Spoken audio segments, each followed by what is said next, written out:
The new Federal Defence Minister has heaped praise on local shipbuilding workers as she and her government decide their future. Her Adelaide visit coming as Jay Weatherall and his WA counterpart engaged in a war of words over lucrative defence deals. New Federal Defence Minister Marise Payne visited ASC at Osborne today, taking a first-hand look at work on the Collins-class submarines and air warfare destroyers and the people doing the job. Overwhelmingly positive. I've seen some extraordinarily diligent workers on the ground. The future of many of those workers in her hands and her government's as they decide where the nation's next generation of subs should be built.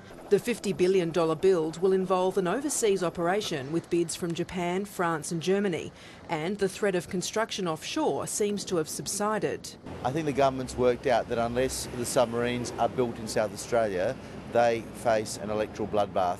But those who've battled for construction to be at Osborne, as promised by the federal government before the election, keep pushing our case and waiting patiently.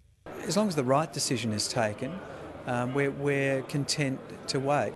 SA has already been promised the Navy's future frigates build. Our Premier continues to fight for not only the lucrative subs deal, but also a local build of offshore patrol vessels, which is also under consideration. The building has to be done fundamentally in one place, and it should be Adelaide.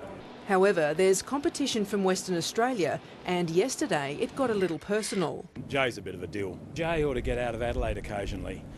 This is clearly part of a campaign of niggling that's going on by the Western Australian government. Margie McClue, 9 News.